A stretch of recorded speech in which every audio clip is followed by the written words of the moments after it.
오늘은 창세기 13장 1절에서 18절까지 말씀, 창세기 13장 말씀을 가지고 함께 나누겠습니다. 지난주에도 창세기 13장에 좀 들어가긴 했었는데 오늘은 창세기 13장 그 내용에 더 초점을 맞춰서 함께 나누기 원합니다. 여러분과 제가 같이 교독하시겠습니다. 아브라함이 애굽에서 그와 그의 아내와 모든 소유와 롯과 함께 네겝으로 올라가니 아브라함에게 가축과 은과 금이 풍부하였더라. 그가 네겝에서부터 길을 떠나 베델에 이르며 베델과 아이 사이에 곧 전에 장막 쳤던 곳에 이르니 그가 처음으로 제단을 쌓은 곳이라. 그가 거기서 여호와의 이름을 불렀더라. 아브라함의 일행 롯도 양과 소와 장막이 있으므로 그 땅이 그들이 동거하기에 넉넉하지 못하였으니 이는 그들의 소유가 많아서 동거할 수 없었음이니라. 그러므로 아브라함의 가축의 목자와 롯의 가축의 목자가 서로 다투고 또 가나안 사람과 브리스 사람도 그 땅에 거주하였는지라. 아브라함이 롯에게 이르되 우리는 한 친족이라. 나나 너나 내 목자나 내 목자나 서로 다투게 하지 말자. 내 앞에 온 땅이 있지 아니하냐. 나를 떠나가라. 내가 좌하면 나는 우하고 네가 우하면 나는 좌하리라. 이에 롯이 눈을 들어 요단 지역을 바라본즉 소알까지 온 땅에 물이 넉넉하니 여호와께서 소돔과 고모라를 멸하시기 전이었으므로 여호와의 동산 같고 애굽 땅과 같았더라. 그러므로 롯이 요단 온 지역을 택하고 동으로 옮기니 그들이 서로 떠난지라. 아브라함은 가나안 땅에 거주하였고 롯은 그 지역의 도시들에 머무르며 그 장막을 옮겨 소돔까지 이르렀더라. 소돔 사람은 여호와 앞에 악하며 큰 죄인이었더라. 롯이 아브라함을 떠난 후에 여호와께서 아브라함에게 이르시되 너는 눈을 들어 너 있는 곳에서 북쪽과 남쪽 그리고 동쪽과 서쪽을 바라보라. 보이는 땅을 내가 너와 내 자손에게 주리니 영원히 이르리라. 내가 내 자손이 땅에 티끌 같게 하리니 사람이 땅의 티끌을 능히 셀 수 있을진데 내 자손도 세리라. 너는 일어나 그 땅을 종과 횡으로 두루 다녀보라. 내가 그것을 내게 주리라. 이에 아브라함이 장막을 옮겨 헤브론에 있는 마므레 상수리 숲에 이르러 거주하며 거기서 여호와를 위하여 제단을 쌓았더라. 아멘. 네. 예. 창세기 13장 오늘 말씀 가지고 함께 나눌 제목을 순간의 선택, 과연 바르게 선택하시나요? 영어로는 Are you making the right choice? 이라는 제목으로 함께 나누겠습니다. 여러분, 우리 신앙 여정 가운데 우리가 업앤다운이 있죠. 아무리 우리가 신앙 여정을 잘 간다고 해도 우리의 신앙 여정에 업앤다운이 분명히 있습니다. 어떤 때는 평온한 날도 있을 때도 있고 또 어떤 때는 욕처럼 자기 인생 최고의 어떤 어두운 시간을 지날 때도 분명히 있습니다.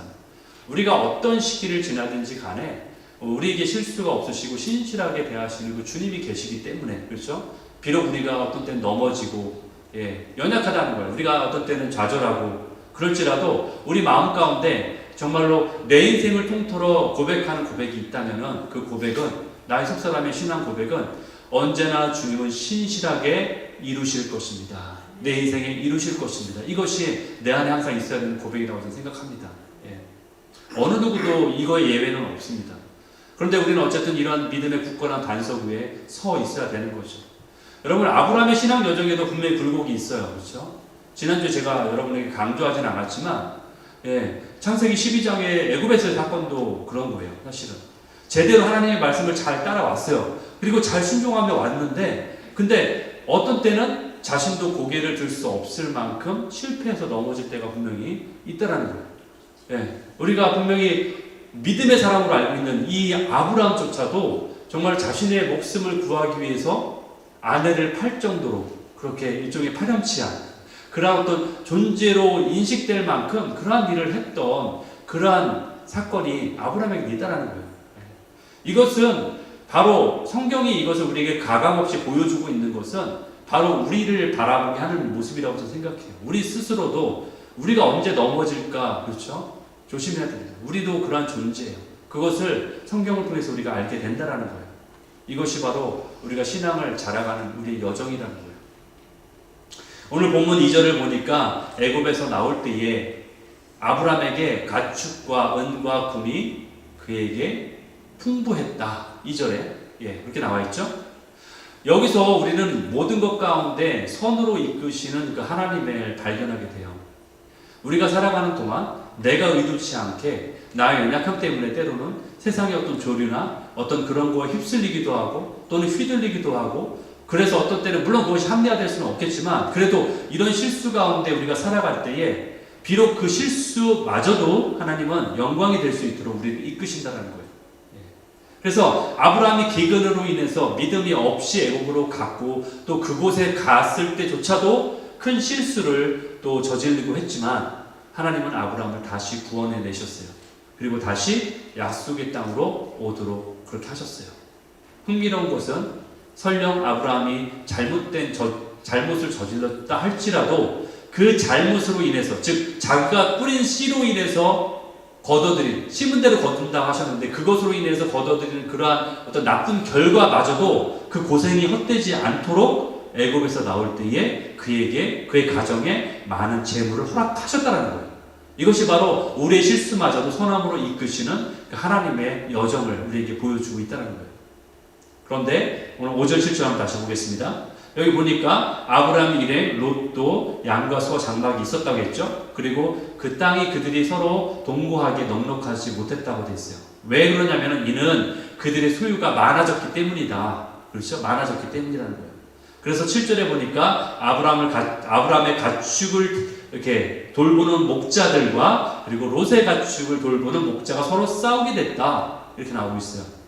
여러분, 이전에 아브라함이 애굽으로 갔던 것은요, 경제적 어려움 때문에 간 거예요. 어려워서. 근데 이번에는 경제적으로 오히려 너무 풍부해지다 보니까 싸움이 난 거예요. 상황이 달라요. 근데 함께 거하는 땅은 있는데 소유와 가축이 너무 많아지다 보니까, 즉 너무 부유해지다 보니까 오히려 싸움이 벌어지게 된 거예요. 그러다 보니까 아브라함의 가축을 돌보는 목자, 그리고 롯의 가축을 돌보는 목자가 서로 좋은 목초지를 갖기 위해서 서로 싸웠다라는 거예요. 이 종들 싸움에 이제는 집안 싸움까지, 어른들 싸움까지 연결되게 되는 그런 상황까지 벌어지게 됐다는 거예요. 여러분, 하나님의 사람이라는 하나님의 사람의 진정성은 위기의 순간에 드러나게 돼 있어요. 하나님의 사람은 문제가 발생했을 때 그 빛을 발하게 됩니다. 평상시에는 누구나 다 똑같아요. 평상시에는 누구나 다 똑같아 보여요. 다 그럴싸하게 보입니다. 그러나 위기가 찾아오면요, 우리의 내면의 모습이 보이게 돼 있는 거예요. 문제가 발생하고 그 갈등이 생기면은 그 문제와 갈등을 누가 풀어야 됩니까? 당연히 문제를 일으킨 사람이 풀어야 되겠죠? 근데 현실은 그렇지 않아요. 위기 상황 가운데 그 문제를 푸는 사람, 그 문제를 풀기 위해서 아브라함이 지금 나서고 있는 거예요. 8절에 문제를 이렇게 목자들이 서로 화해하는 게 아니에요. 아브라함이 나서고 있어요. 나나 너나 내 목자나 너의 목자나 서로 다투게 하지 말자. 여기 본문의 상황처럼 문제를 푸는 사람은 그 은혜를 더 받는 사람이에요. 문제를 푸는 사람은 더 믿음이 있는 사람이에요. 그 사람이 문제를 풀어가는 거예요. 사랑하는 여러분, 만약에 어떤 문제가 발생하면요, 여러분이 먼저 더 큰 믿음을 가진 사람이 되시기를 축복합니다. 그 믿음이 큰 자가 되어서 그 문제를 해결해야 되는 거예요. 왜냐하면 우리는 은혜를 입은 자이기 때문에. 은혜라는 건 뭐예요? 내가 받을 수 있어서 받는 게 아니라 나는 받을 수 없는 자인데, 나는 그런 것을 받을 수 있는 충분한 가치도 없고 조건도 없는 사람인데 받았기 때문에 그것이 은혜라는 거예요. 그러한 자이기 때문에 우리가 그것을 해야 된다는 거예요. 우리는 믿음의 백성이기 때문에. 그래서 아브라함이 그 갈등과 문제를 풀기 위해 사용한 방법이 9절에 나와 있어요. 9절에 보니까 뭐라고 나와 있냐? 내가 좌하면 나는 우할 것이다. 네가 우하면 나는 좌할 것이다. 즉 뭐예요? 양보죠. 배려죠. 그게 바로 문제를 풀어가는 방법이에요. 사실 뭔가를 먼저 선택할 기회를 갖는다는 것, 여러분 선택권을 먼저 갖는다는 것은 많은 내가 이익을 취할 수 있는 기회를 얻는다는 얘기예요. 그렇죠? 근데 따라서 오히려 양보하겠다는 얘기는 내가 희생되더라도 내 이익을 취하지 않겠다는 얘기예요. 그렇죠? 그래서 이런 결정은요, 아브라함의 이런 결정은 자기가 어떤 생색을 내기 위한 결정도 아니었어요. 보여주기 위해서 할 수 있는 그런 결정도 아니었어요. 그런 쉬운 결정이 아니에요. 왜냐하면 내 이익이 없어지기 때문에. 그건 희생을 각오한 결정이라는 거예요. 그래서 먼저 선택할 수 있는 기회를 가지는 것, 즉 먼저 선점할 수 있는 것에는 많은 이익이 오기 때문에 우리는 선택의 순간에 종종 뭐를 해요? 가위바위보 하죠. 그렇죠? 그게 공정하다고 생각하니까 내가 이익을 얻기 위해서 그게 공정한 방법이니까 그런 선택의 순간에 그래서 가위바위보를 하는 거예요. 그런데 아브라함은 그 흔한 방법이고 또 그러한 어떤 공정하다고 생각하는 그런 방법조차도 사용하지 않았다라는 거예요. 그냥 양보한 거예요. 예. 그게 우리에게 주는 포인트예요. 아브라함도요, 먼저 선택할 충분한 명분이 충분해요. 내가 왜 먼저 선택해야 되는지 이유를 알게 해줄까? 나는 공동체의 최고 리더야. 그리고 나는 족장이야. 나는 촌수를 따져도 너보다는 삼촌이야. 더 위야. 촌수 급이 위야. 그리고 나는 나이를 짜도 너보다 더 나이가 많았어. 얼마나 명분이 많습니까? 먼저 선택할 수 있는 이유는 많아요. 그러나 아브라함은 그 모든 권리를 내려놓았다는 거예요. 여기에서 문제와 갈등의 해결이 나오는 거예요. 더 큰 그릇이 더 작은 그릇을 품는 거예요. 그거는 맞죠. 작은 그릇에 큰 그릇이 들어가지 않잖아요. 큰 그릇이 당연히 작은 그릇을 품게 되는 거예요. 그게 원리예요. 반대로 양보하고 배려하지 않는다면 어떻게 돼요? 그 공동체는 깨어질 수 있는 거예요. 이것이 우리에게 오늘 주는 교훈이에요. 이 아브라함의 공동체 안에 큰 위기가 찾아왔을 때 아브라함이 어떻게 이걸 해결했는지 그 방법이 우리에게 주고 있는 메시지라는 거예요. 여러분, 이제 선택권을 가졌던 롯이 어떻게 행동합니까? 요단강이 있으면 그 기준으로 해서 동쪽 편을 선택해요. 그곳은 눈에 보기에 좋아 보였다라고 표현하고 있어요. 10장에서 13절까지, 10절에서 13절까지. 거기 보니까 온 땅에 물이 넉넉하더라. 그리고 여호와의 동산 같고 애굽 땅과 같다. 12절 보니까 그래서 그가 소돔으로 이르렀다 나오고요. 13절에 보니까 소돔 사람은 여호와 앞에 악하며 큰 죄인이었다. 근데 그렇다. 이렇게 얘기하고 있죠. 여러분, 내 눈에 보이는 것이 늘 옳은 것은 아니에요. 내 눈의 판단에 항상 좋아 보이는 것이 항상 옳은 기준은 아니라는 거예요. 우리의 탐욕과 욕심은요, 우리의 영의 눈을 오히려 둔하게 만들어요. 우리 눈이 밝다고 해서, 물리적인, 우리 육체적인 눈이 밝다고 해서 그것이 항상, 내가 보는 시선이 항상 옳다고 해서 그것이 항상 우리의 영의 기준을 밝게 하는 건 아니라는 거예요.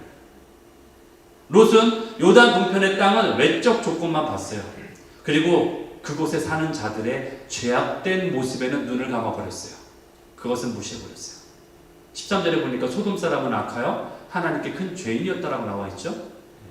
여기서 큰 죄라는 게 뭘까요? 큰 죄인이었다. 뭐 세상적으로 더 큰 죄를 짓는, 여기서 말하는 큰 죄라는 건요, 일부러 짓는 죄, 의도적으로 하나님께 도전하는 죄를 말하는 거예요. 그러한 악행을 행하는 자들, 그리고 그 죄를 계속해서 되풀이하는 자들, 알면서도. 그게 바로 하나님께 도전하는 거죠. 알면서도 한 번 죄를 졌으면 회개하는 것이 아니라 내가 그 죄를 계속해서 알면서도 고집하며 되풀이하는 것. 그게 바로 하나님께 큰 죄를 지은 자들이에요. 큰 죄악을 쥐는 자들. 죄악을 되풀이하면 되풀이할수록 우리의 신앙 양심은 어떻게 돼요? 점점 무뎌지죠. 나중에 처음에는 이게 죄를 지는데 좀 죄송스럽기도 하고 정죄감 들고 하지만 나중에는 아무 생각이 없는 거예요. 그냥 당연한 것처럼 죄를 짓는 거예요. 그것이 더 진해지면은 죄를 짓는데 더 대담해지는 거예요. 담대해지는 거예요. 그래서 소돔 사람들은 그러한 사람이었다라고 말하는 거죠. 롯의 이러한 잘못된 선택으로 인해서 그의 가정이 나중에 결론이 어떻게 된 줄 아세요? 비참하게 끝을 맺게 돼요. 롯의 아내를 보면요, 롯의 아내는요, 그러한 부를 누리면서 그러한 편리함에 익숙해져요. 그의 재산이 점점 늘어가요. 부자가 돼요. 잘 되는 것처럼 보이죠. 그걸 보면서 우리는 하나님이 축복을 내리셨다 이렇게 생각할 수도 있어요. 물론. 그러나 그 부로 말미암아서 누렸던 것이 너무나 좋았기 때문에, 그리고 그 편리함과 그 윤택함이 너무나 강렬했고 너무나 내가 좋았기 때문에 그것에 애착을 가졌기 때문에 심지어는 하나님이 심판이 떨어지는 유황불 속에서조차도 그 순간조차도 그것에 대한 미련을 버리지 못해서 뒤를 돌아다 볼 수밖에 없는, 그곳을 바라볼 수밖에 없는 그러한 지경에까지 떨어지게 되는 거예요. 또한 롯의 두 딸은 또 어땠어요? 롯의 그 자녀들, 딸들은 이 땅에서 생육하고 번성하고 땅에 충만하라고 했던 것이 하나님의 뜻인 건 분명히 알았어요. 지식적으로는 알아요. 어떤 게 하나님의 뜻인지. 그런데 그것에 순종하는 것까지는 좋은데 그 다음 세대를 낳기 위해서, 다음 세대를 잇기 위해서 아버지인 롯을 술에 취하게 만들어 놓고 그와 관계를 가져요. 그러한 범죄를, 죄악을 저지르게 되는 거예요. 그들은 믿음의 자손이었던 또 다른 지역에 사는 아브라함 가문에서 남편을 찾을 수도 있었어요, 분명히. 그런데 그런 시도도 하지 않고 그런 생각조차 하지 않았다는 거예요. 이들이 왜 그렇게 변질됐을까요? 왜 이렇게 됐을까요? 이들은요, 소돔성에서 보고 듣고 자라는 게 그거였기 때문에 그래요. 그들의 환경 속에서 악한 영향력을 그들이 받고 자랐기 때문에 그렇게 된 거예요. 우리는 악한 자들 속에서 악한 영향력으로 나도 모르게 변질된 신앙에 사로잡히게 될 수 있다는 거예요. 그리고 그런 믿음을 가진 부모 밑에서 자란 자녀들 또한 그렇게 변질될 수 있다는 거예요. 그래서 결국 그들은 어떤 사람들이 되냐면은 모압과 암몬이라는 우상을 숭배하는 그런 이방 족속으로 전락해버려요. 시작은 믿음의 사람들이었는데 끝은 결국 우상을 숭배하는 이방 족속이 되어버린 거예요. 하나님의 백성이던 이들이 오히려 끊임없이 하나님의 백성들을 괴롭히는 자들이 되어버린 거예요. 그러한 위치에 서게 되는 거예요. 이 모든 것이 단 한 사람, 이 롯의 선택으로 말미암은 거예요. 롯이 소돔을 선택한 이유가 뭐였습니까, 여러분? 그 선택한 이유, 그것은 눈에 보이는 세상, 그렇죠? 그것에 더 많은 초점과 관심을 두었기 때문이에요. 그것이 기준이었어요. 눈에 보이는 대로 쫓아간 거예요. 롯은요, 생각해 보세요.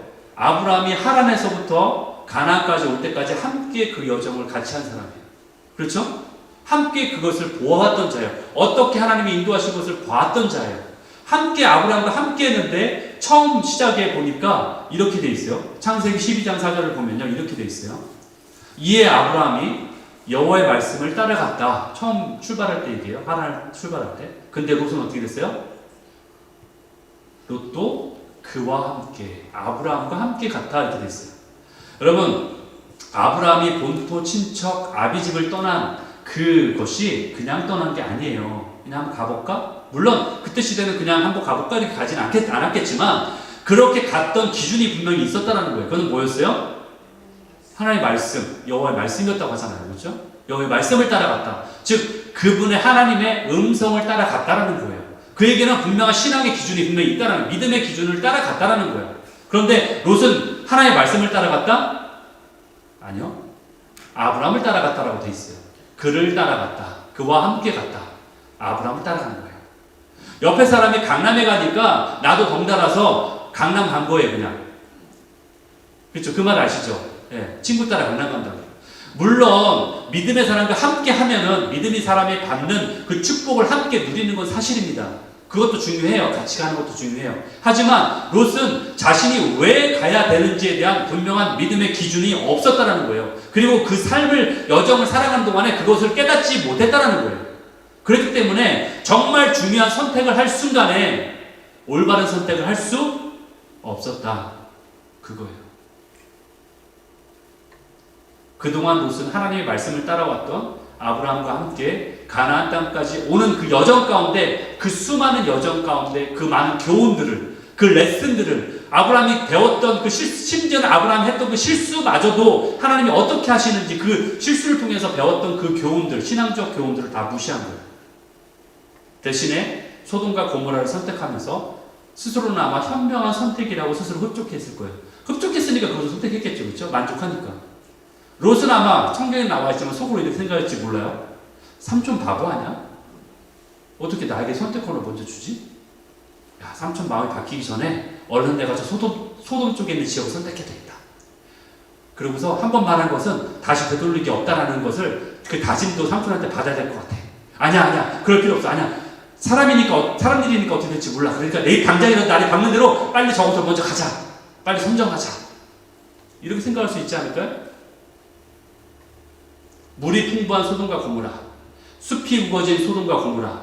세상의 기준에서 볼 때는 맞습니다. 롯이 본 기준이 맞아요. 제일 좋은 땅 맞아요. 틀렸다는 게 아니에요. 좋은 땅이 맞습니다. 그런데 세상의 기준, 세상의 습관을 쫓아 살아갈 때는 우리는 하나님의 이끄심에 멀어질 수밖에 없다는 거예요. 그것이 기준이라는.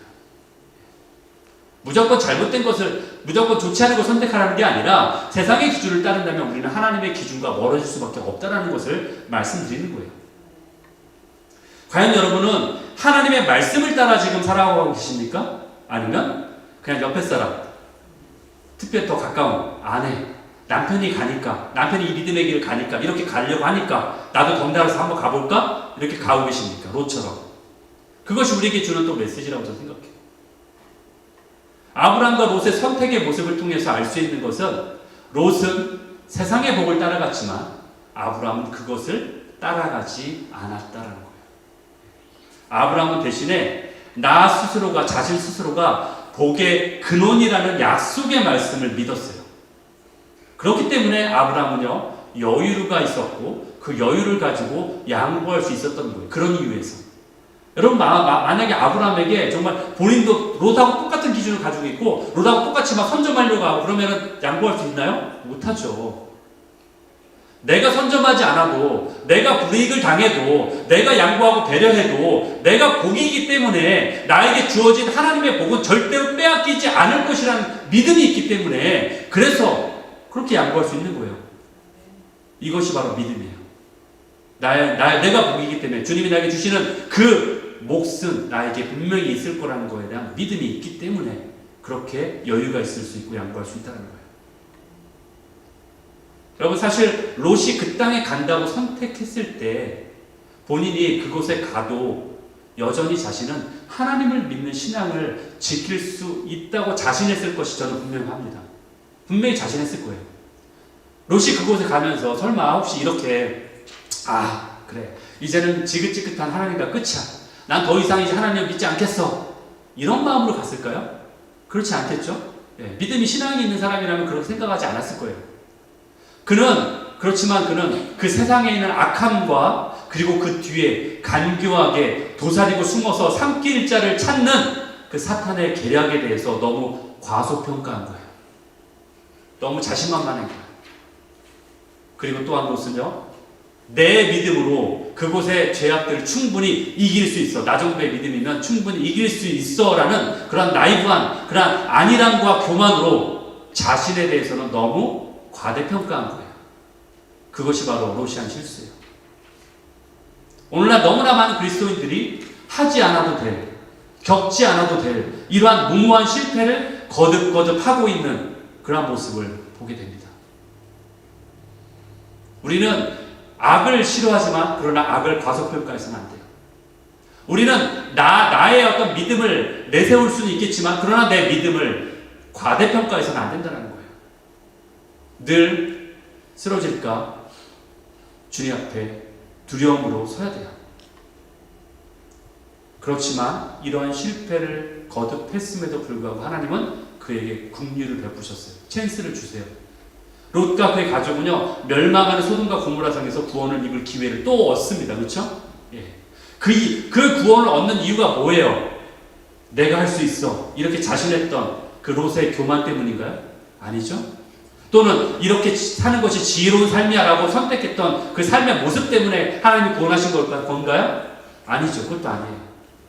롯이 지혜라고 생각했던 자신의 능력, 그 모든 것 아무 소용이 없습니다. 그것은 오로지 조카 롯을 위해서 기도했던 아브라함의 중보 때문이었어요. 기도 때문이었어요. 여러분, 좋은 땅을 차지한 롯의 가정이 점점 더 잘 살게 되었다는 소식을 아브라함도 전에 들었겠죠. 그렇죠? 멀리 그 소식 전해올 거 아니에요? 간혹 소식도 서로 전했을 거고. 그럴 때 아브라함의 심정은 어땠을까요? 그 얘기를 듣는 아브라함의 심정은 부러웠을까요? 잘 살게 되니까 그래. 아니면 치기와 질투심이 있을까요? 죄송해요, 이런 말해서 세상적으로 얘기합니다. 내가 그때 왜 양보했지? 너무 세상적인가요?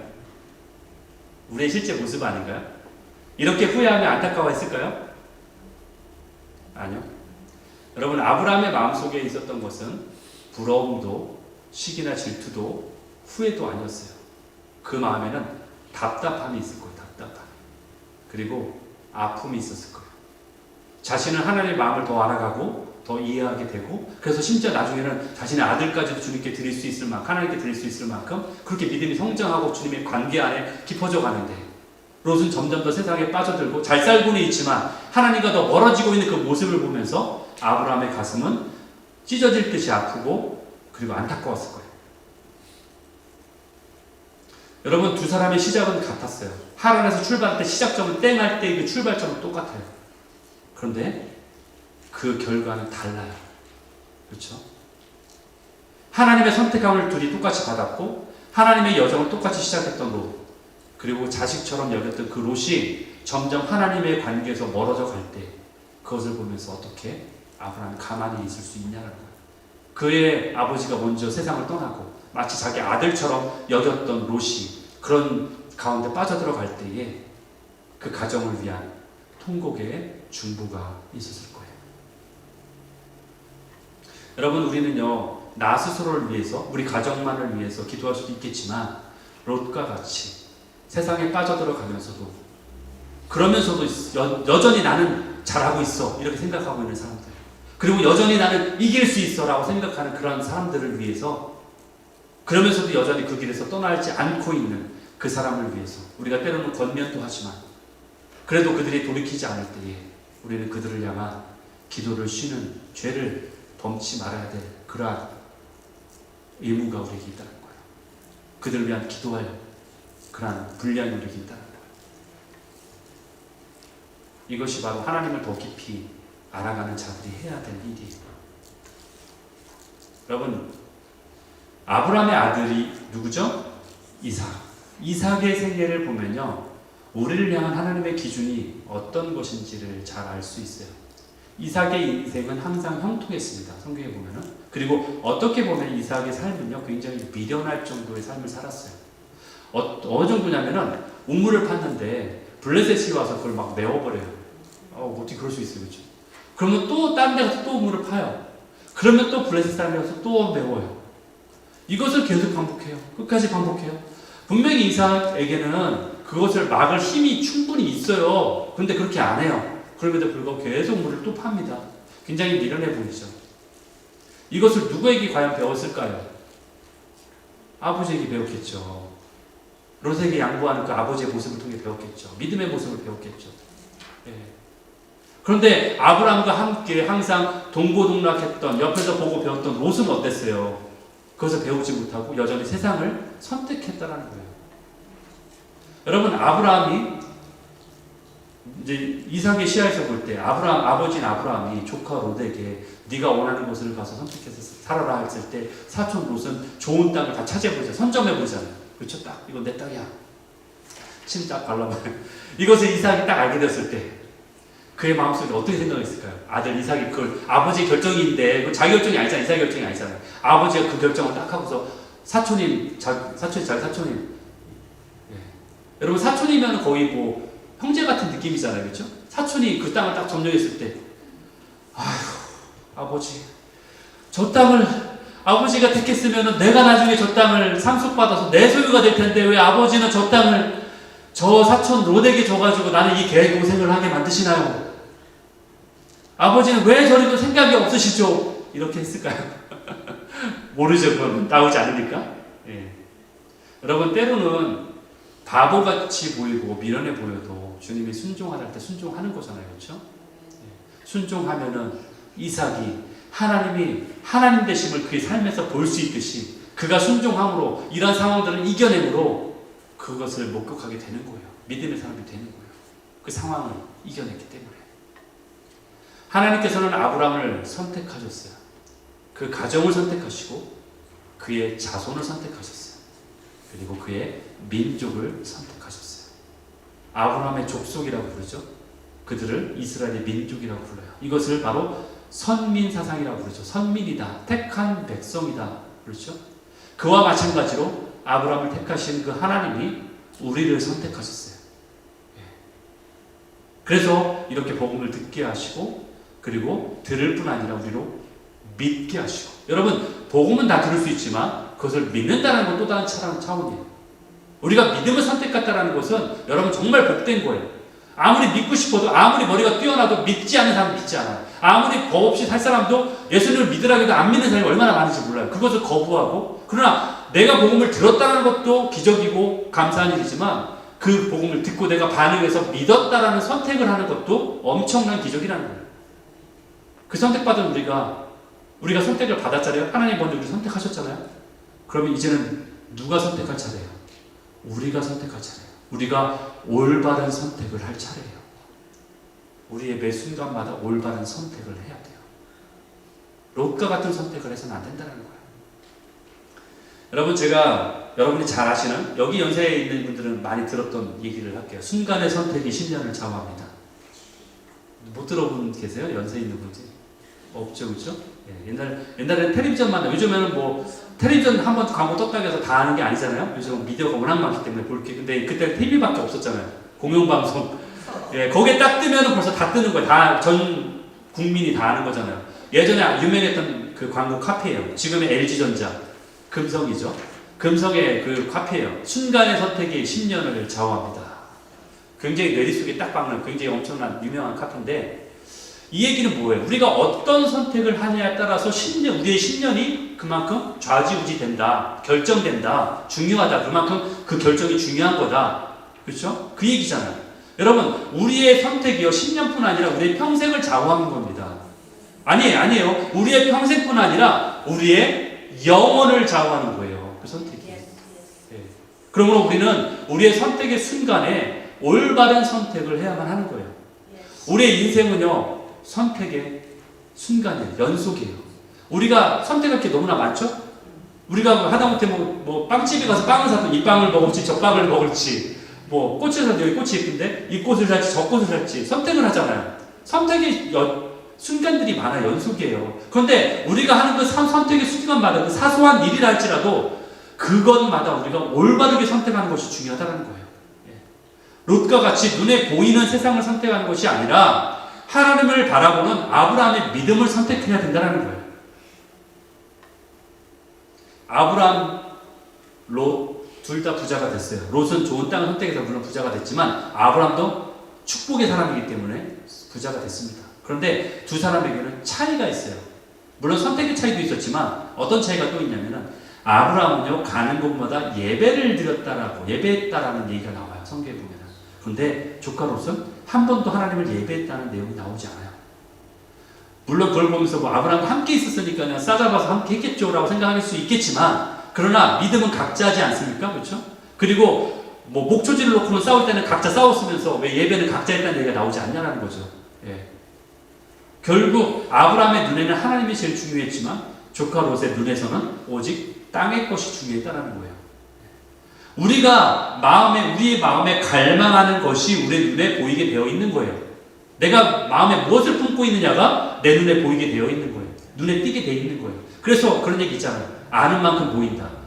내가 거기에 관심을 가지고 있으면 그것만 보이는 거예요. 신발 장사하는 분은 신발만 눈에 보이잖아요. 그렇죠? 다른 사람이 뭐 신고 있는지. 그와 같은 거예요. 내 마음에 있는 것이 내 눈에 보이게 되어 있는 거예요. 그래서 롯은 그의 눈에 그것만 보이는 거예요. 오직 땅에 관심이 있기 때문에 그것이 눈에 보이는 거예요. 아까 봤던 9절, 10절에 보면은 롯이 눈을 들어 요단 지역을 바라봤다. 이렇게 돼 있죠? 예, 롯이 시력이 과연 얼마길래 그게 다 보여요, 거기서? 그렇게 생각 안 드세요? 이걸 그냥 대충 쳐다보면 그러려니 생각 들지만, 생각해보세요. 롯이 아무리 높은 데 올라가서 요즘같이 63층 빌딩에 올라가든지 뭐 올라가서 눈이 시력이 아무리 좋아도 그곳이 막 정말 좋은 곳인지 한눈에 보고 이렇게 알았다, 그게 말이 됩니까? 그의 관심이 거기 있다는 얘기예요. 물리적으로 그 눈을 쳐다보고서 정말 저기가 좋은 데니까 난 저기 이렇게 한 게 아니에요. 항상 그의 마음 가운데 그곳에 있다라는 거예요. 마음이. 롯이 평상시에는 하나님이 약속하신 땅이라는 그 개념을 아브라함에게 들었을지라도 그거에는 관심이 없어요. 믿음의 땅에 대해서는 관심이 없다라는 거예요. 오로지 이 땅에 있는, 그래서 요단강 건너편에 땅이 좋다고 얘기를 들었는데 그곳에 관심을 가지고 있는 거예요. 그래서 그 땅이 어떤 것인지 지나가는 사람들 통해서도 계속 얘기를 들었겠죠. 그곳이 어떤 곳인지. 그곳을 동경한 거예요. 그런데 그러던 기회에 아브라함의 일가와 따로 독립할 기회가 되자 이때가 기회구나. 그곳을 선택한 거예요. 그러면서 10절에 뭐라고 롯이 고백했어요. 온 땅에 물이 넉넉한 걸 보니까 그곳이 뭐 같다? 여호와의 동산 같다. 그리고 애굽의 땅 같다. 이것은요, 롯이 그 땅을 마음속에 어떻게 여기고 있는지에 대한 그 가치 판단을 볼 수 있는 거예요. 그 사람이 그걸 어떻게 생각하고 있는지를 볼 수 있는 거예요. 롯의 생각은 하나님이 아닌 자신의 판단과 기준이죠. 생각이죠. 그러면서 그곳을 여호와의 동산 같다라고 말합니다. 여러분, 우리는 이런 신앙을 조심해야 돼요. 갑자기 여러분이 무슨 말인지 모르겠죠? 그곳이 여호와의 동산 같다. 이런 신앙 조심해야 돼요. 내가 선택한 것은 당연히 하나님의 뜻이야만 해. 이런 신앙. 내가 옳게 여겼기 때문에 그것은 하나님도 분명히 옳게 여기는 것이 분명해. 이렇게 단정짓는 신앙. 얼굴 표정이 이해가 안 되신다는 표정 같으신데 이런 분을 못 보셨나 보죠? 네, 저는 봤습니다. 이렇게 자신의 뜻을 마치 하나님의 뜻인 것처럼 정당화하고 그것을 포장하는 신앙을 조심해야 된다는 거예요. 그것이 하나님의 뜻이야. 나는 그래서 하나님 뜻대로 하고 있는 거야. 이렇게 정당화하는 이러한 신앙을 조심해야 된다는 거예요. 나의 신앙이 실제로는 이 땅의 가치관을 따르고 있고 이 땅의 기준을 따르면서도 자신은 하나님의 가치와 기준을 따르고 있다라고 주장하고 그렇게 포장하는 신앙을 말하는 거예요. 실제는 그렇지 않으면서. 롯이 판단한 내용은요, 사실 세상적 기준과 판단에서는 맞는 말이에요. 그것이 정말 비옥한 땅이 맞습니다. 하지만 그곳은 하나님의 뜻과는 거리가 멀어요. 왜? 그건 제 얘기가 아니죠. 하나님이 뭐라고 하셨어요? 내가 너에게 줄 약속의 땅이 어디라고? 요단강 서편에 있는 가나안 땅이라는 거죠. 그런데 그것을 무시한 거죠. 그것을 알든 모르든 무시한 거예요. 어쨌든 그것을 따르지 않은 거예요. 그것은 하나님의 땅이 아니었어요. 그리고 롯은 그것을 뭐라고 또 불렀어요? 여호와의 동산 같다라고 자신의 결정에 정당성을 부여하면서 또 다른 표현으로는 애굽 땅과 같다 이렇게 했죠. 예, 이것은 세상의 기준으로도 좋은 곳이다 이런 뜻이에요. 세상의 기준, 세상의 사람들 말할 때 애굽 좋은 곳이잖아요. 그렇죠? 문명이 발생지고 엄청난 요즘으로 말하면 미국의 뉴욕과 같은 곳이에요. 그러니까 세상의 기준에 의해서도 좋은 곳이야. 이 뜻이에요. 그러니까 즉 무슨 얘기냐? 내 선택은 신앙의 기준을 충족시키면서 동시에 세상의 기준도 만족시키는 그런 완벽한 곳이야 이 뜻이에요.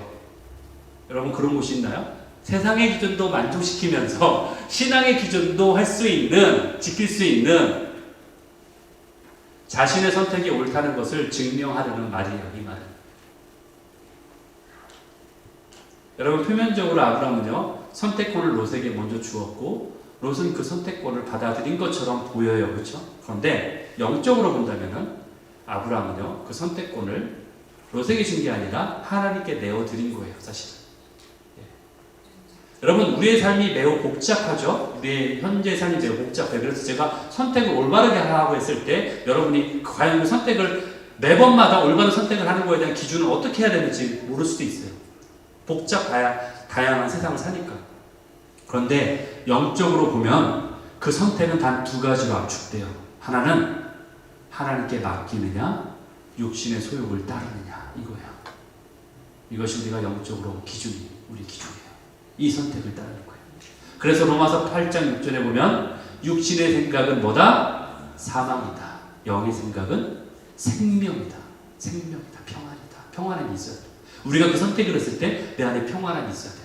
그 선택을 했을 때 그 안에 생명이 느껴져요. 다른 사람을 죽이는 것이 되면 안 되는 거예요. 오늘 하나님께서는 우리들에게 가나안 땅, 약속의 땅, 그리고 구원의 땅을 주셨어요. 그곳을 우리는 믿음의 자리라고 불러요. 그리고 그곳을 우리를 부르신 그 부르심의 자리라고 우리는 불러요. 그리고 그곳이 바로 예배의 자리예요. 롯이 가진 그 세상의 가치를 따르는 눈을 가지고 보면요, 그 자리를 우리는 쉽게 박차고 떠나가 버릴 수 있어요. 롯이 마치 하나님이 약속하신 그 땅을 쉽게 버리고 자기 기준을 따라서 그곳으로 가버린 것처럼 그렇게 쉽게 그 자리를 박차고 나갈 수 있어요.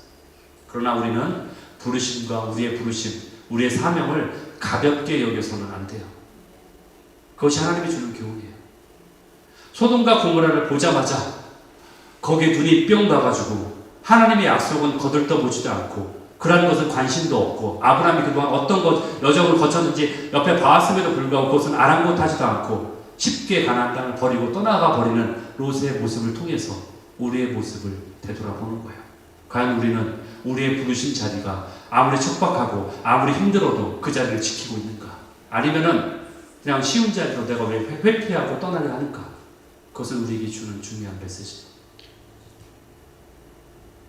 그렇게 쉽게 떠나가 버릴 때에 하나님의 심판이 떨어지는 거죠. 소돔과 고모라는 그 죄로 인해서 불심판을 받게 돼요.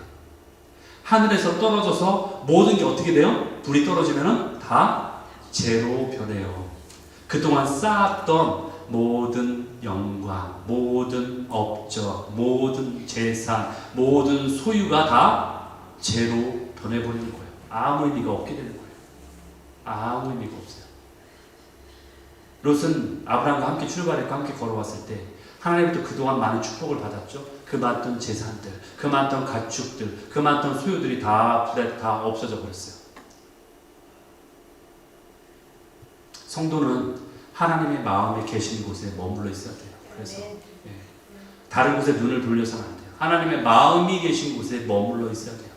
이 땅이 비록 기근이 들어도, 이 땅이 비록 나를 배고프게 해도 그곳이 정말로 하나님이 인도하신 곳이라면은 그곳에 머물러야 돼요. 그게 부르심이기 때문에. 주변에 우리의 눈에 유혹을 받아서는 안 돼요. 그리로 가서는 안 돼요. 여러분, 소돔은요, 소돔으로 가라는 그 음성은요, 사단의 음성이겠죠? 그 음성은 강할 거예요. 굉장히 강해요. 왜냐면 강해야지 유혹이죠. 여러분이 넘어갈 뻔 해야지 유혹이지, 넘어가지도 않을 만한 걸 유혹이라고 할 수 있어요? 여러분에게 장난감 주면서 이거 갖고 싶지? 그럼 여러분, 그게 유혹이 됩니까? 여러분, 안 되죠. 여러분의 뭐 벤치 정도 하나 주면서 갖고 싶지 그러면 좀 마음이 좀 동할 수는 있어도 장난감 하나 가지고서 여러분에게 딱 갖다 주고 갖고 싶지 하면 유혹이 아니죠. 그거는. 그렇죠? 그만큼 강한 게 유혹이에요. 그만큼 소돔을 향한 음성은 강해요. 화려해요. 매혹적이에요. 그러나 하나님의 음성은요, 세미합니다. 세미해요. 세상의 소리는요, 여러분이 듣는 연습할 필요 없어요. 그냥 앉아있으면 자연스럽게 들려오는 게 세상 소리예요. 그걸 굳이 들으려고 연습할 필요 없어요. 그러나 하나님의 음성은 듣는 연습을 해야 돼요. 그래서 귀 있는 자는, 그렇죠? 귀 있는 자는 되게 경건의 연습이에요. 그것을 들을 수 있는 훈련이 필요해요. 왜 여러분 하나님의 음성이 잘 들리지 않을까요? 왜 하나님과 연결이 잘 안 될까요? 그것은요, 이것을 방해하는 자가 있기 때문에 그래요. 왜냐하면 이 땅의 공중의 권세 잡은 자가 하나님과 우리 사이에 중간에 막고 있기 때문에 그래요. 그게 어디 나와요? 에베소서 2장 2절에 공중의 권세 잡은 자가 있다. 우리를 방해하는 거예요. 그래서 그게 연결이 잘 안 되는 거예요. 그래서 기도했는데 처음에 막 주니까 이렇게 연결이 안 되는 거예요. 더 막 열심히 부르짖어야 되고 시간이 더 필요한 거고 그런 거예요. 에베소 1장 10절에 보니까 우리가 싸우는 건 뭐다? 혈과 육으로 싸우는 게 아니라 하늘에 있는 악한 영들과 싸우는 거다. 이 하늘에 있는. 그러므로 우리의 마음과 생각에서 있는 세상의 소리를 걸러내야 돼요. 여러분이 마음과 생각에 그 소리가 있다고 해서 여러분 소리가 아니에요. 착각하면 안 돼요. 그러니까 그게 유혹이에요. 여러분이 생각하면서 이건 내 생각이야 라고 착각하고, 그럼 나는 왜 이런 생각을 살지 하면서 어떤 데 스스로 좌절하기도 하고 어떤 때 그걸 따르기도 하고, 그렇죠? 그러면 안 돼요. 그건 사단이 주는 생각이에요. 내 마음의 생각에 있는 그런 사단의 생각을 걸러내야 돼요. 그래서 우리의 영의 눈이 떠 있어야지 그것을 분별할 수 있어요. 이거는 사단이 주는 생각이기 때문에 내가 이거를 거절한다. 거절하는 게 믿음의 행위예요. 거절해야 돼.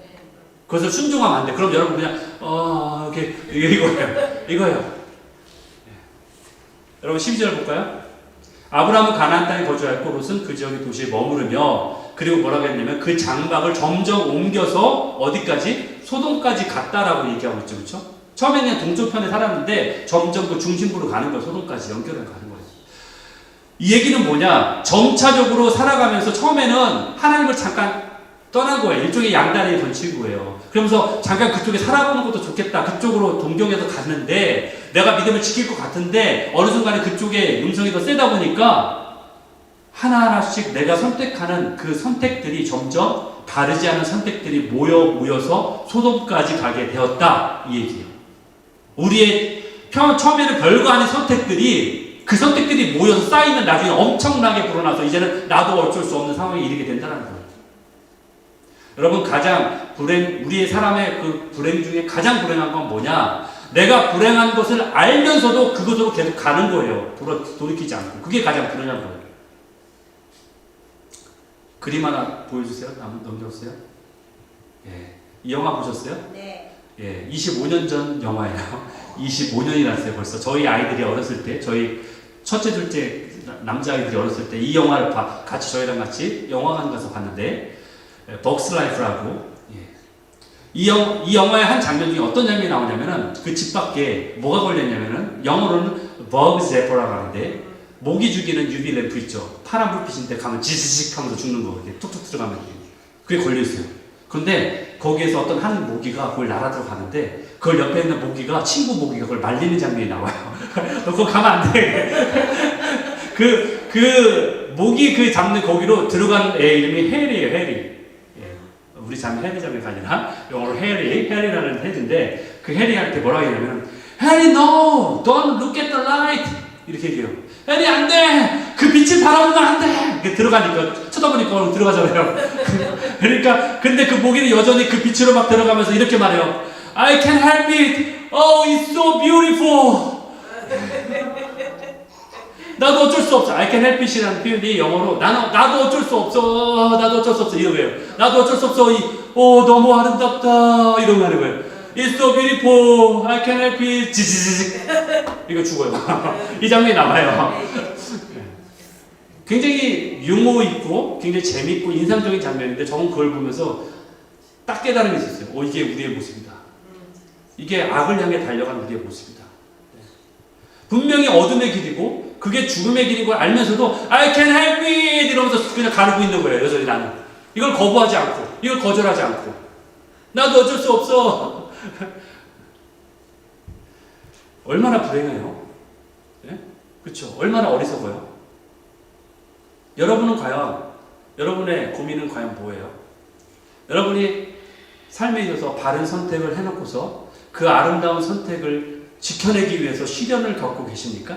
어떤 때 그럴 수도 있어요. 내가 올바른 선택을 했기 때문에 당연히 그것 때문에 내가 겪어야 되는 대가를 치러야 되는 부분들 참 잘하고 계신 거예요. 네, 잘하고 계시고 힘들지만 잘하고 계신 거예요. 끝까지 견디시길 바랍니다. 반드시 주님의 상급이 있어요. 그 길을 내가 지켜낸다? 잘하고 계신 거예요. 사람이라는 것은 한순간에 경건하게 사는 결정 대신에 자기 마음에 끌리는 대로 결정하기도 쉬워요. 연약하기 때문에 어떤 때는 내 감정대로 어떤 때는 감정이 올라와서 그렇게 결정하기 쉽습니다. 그러나 그것이 항상 하나님께서 원하시는 일인지 아니면은 내 욕망대로 하는 것인지 그것을 분별해야 돼요. 그리고 올바른 결정을 해야 돼요. 요한일서 2장 16절 17절 나와 있잖아요. 이는 세상에 있는 것들이 육신의 정욕을 줄 수 있죠. 그렇죠? 안목의 정욕, 우리의 눈에 보기에 좋은 대로 아까로처럼 안목의 정욕이 있을 수 있죠. 그리고 이생의 자랑. 이생의 자랑이 나의 교만이에요. 나는 이것을 이길 수 있어. 자랑이라는 게 프라이드를 얘기하는 거예요. 나의 교만.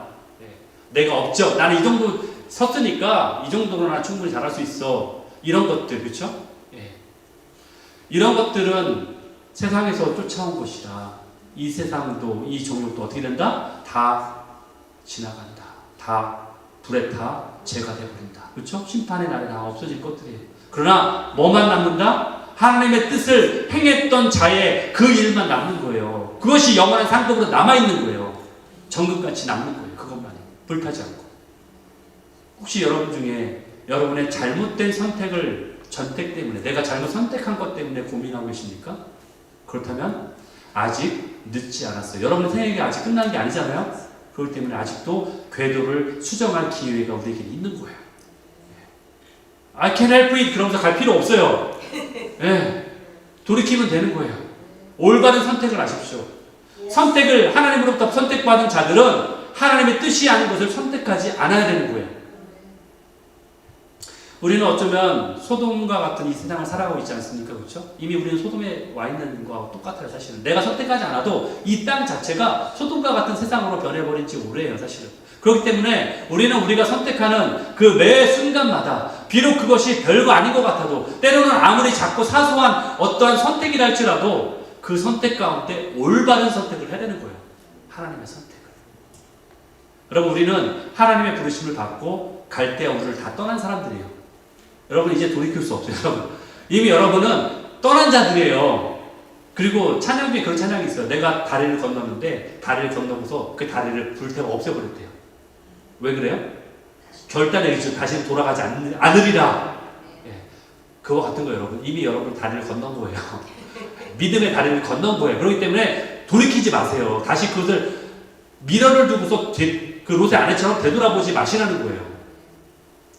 그렇지만 우리는 아브라함이 애굽에서 실수했듯이 우리 삶 가운데도 얼마든지 우리는 실수하고 우리를 죄가를 지을 수 있고 얼마든지 우리 허물을 남길 수 있습니다. 그게 중요한 게 아니에요. 중요한 것은 우리가 아직 끝난 게 아니라는 거예요. 끝날 때까지 끝난 게 아니에요. 우리 인생이 끝난 게 아닙니다. 다시 돌이킬 시간이 있어요. 기회가 있어요. 우리에게는. 아브라함의 실수와 죄가 허물을 통해서도 어떻게 하셨어요? 하나님이 오히려 선함으로 이끄셨잖아요. 결국 우리가 비록 실수했고 우리가 죄와 허물이 있어도 분명히 하나님은 그 선함으로 이끄실 거예요. 그것을 믿기 때문에 내가 돌이킬 힘이 있는 거예요. 내가 지은 죄나 어떤 허물 때문에 그거를 막 그 몇 배로 오히려 막 세상은 그 몇 배로 우리에게 갚아주죠. 내가 당했으니까 너도 이렇게 당해봐. 그렇죠? 그런 원수가 분명히 있는 게 아니에요. 하나님은 우리를 용서하세요. 그렇죠? 그리고 그보다 더한 선하심으로 우리를 이끌어 주세요.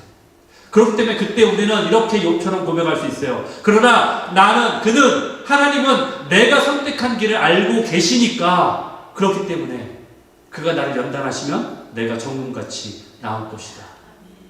여러분이 선택한 그 올바른 선택을 이미 알고 계세요. 주님은 여러분의 선택을 인정하신다니까요.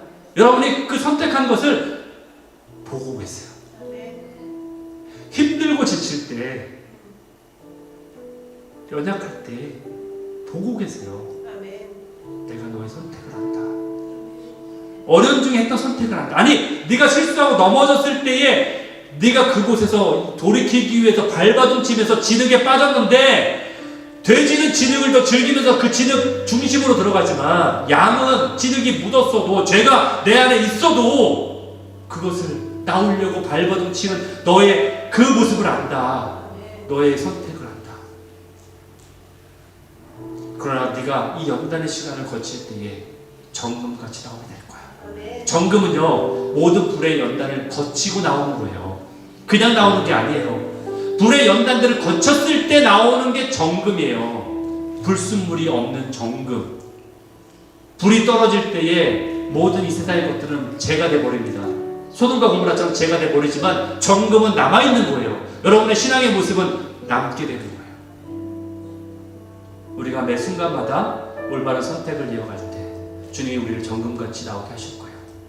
광야 같은 이 세상, 갈수록 물질 문명이 발달해서 육체의 쾌락과 안위가 우리의 최고의 어떤 가치라고 그렇게 살라고 우리를 부추기는 그러한 이 땅 가운데서도 우리가 하나님 아버지를 신뢰함으로 그 매 순간마다 올바른 선택을 우리가 이어갈 때, 연약하지만 올바른 선택을 내가 선택합니다라고 주님 앞에 고백할 때, 그때 소돔 같은 이 세상에서 우리를 정금 같은 자로 나오게 하실 줄을 믿습니다. 이러한 자로 서시는 여러분 되시기를 예수 그리스도의 이름으로 축원합니다.